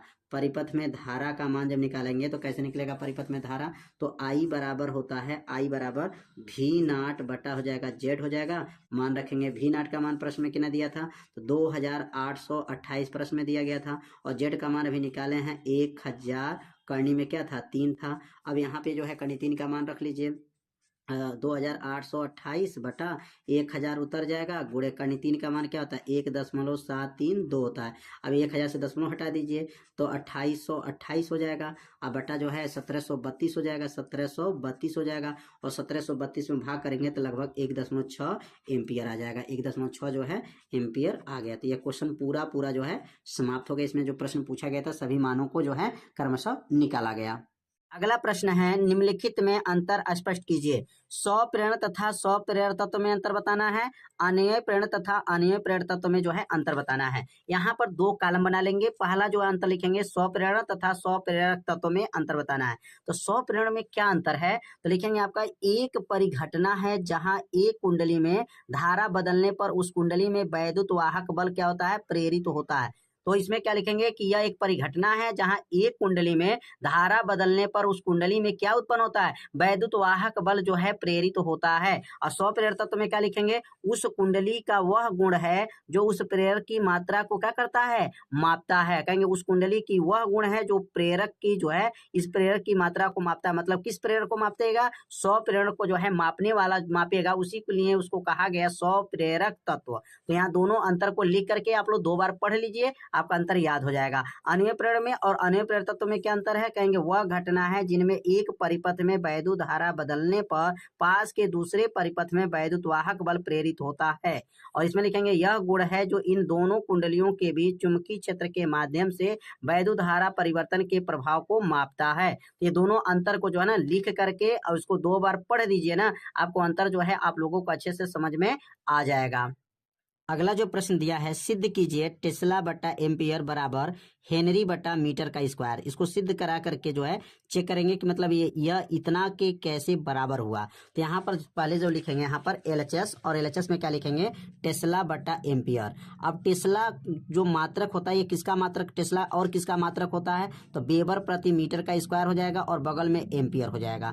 तो वेबर बटा मीटर का स्क्वायर, वेबर बटा मीटर का स्क्वायर यहाँ पर अगर लिखेंगे तो वेबर बटा मीटर का स्क्वायर कहाँ से आया, तो कहेंगे चुंबकीय फलक से, चुंबकीय क्षेत्र की तीव्रता, चुंबकीय क्षेत्र की तीव्रता का जो मात्रक होता है ना, टेस्ला होता है, गॉस भी होता है, वेबर प्रति जो है वेबर प्रति मीटर का स्क्वायर भी होता है। तो यहाँ पर क्या लिखे हैं, वेबर प्रति मीटर का स्क्वायर बी का मात्रक हो गया, बगल में एम्पियर हो गया। अगर वेबर और एम्पियर को मिला दें तो वेबर बटा एम्पियर मिल जाएगा। तो यह क्या बनता है, वेबर बटा एम्पियर हेनरी बनता है। क्या बनता है, हेनरी हो जाएगा। तो ये वेबर बटा एम्पियर हेनरी हो गया और बटा में क्या लाना है, मीटर का स्क्वायर, तो मीटर का स्क्वायर आ जाएगा। तो वेबर प्रति एम्पियर को मिलाएंगे तो हेनरी बना और नीचे जो है मीटर का स्क्वायर हो जाएगा। यह यल का सूत्र हो जाएगा, मतलब प्रेरक तत्व जो है, प्रेरक तत्व यल का सूत्र क्या होता है, तो यहाँ पे लिखेंगे डेल फाई बटा आई होता है। तो डेल फाई बटा आई का मतलब यल होता है, तो इसके जगह पर जो है मात्रक रख सकते हैं। हेनरी प्रति क्या होता है, मीटर का स्क्वायर होता है। और यही क्या करना था, सिद्ध करना था। तो समझ में आ गया होगा। अब अगला प्रश्न क्या दिया गया है, अगला प्रश्न दिया गया है हाइगेंस के तरंग सिद्धांत का उल्लेख करके स्पष्ट कीजिए। अपवर्तन की घटना में आपतित तरंगार तथा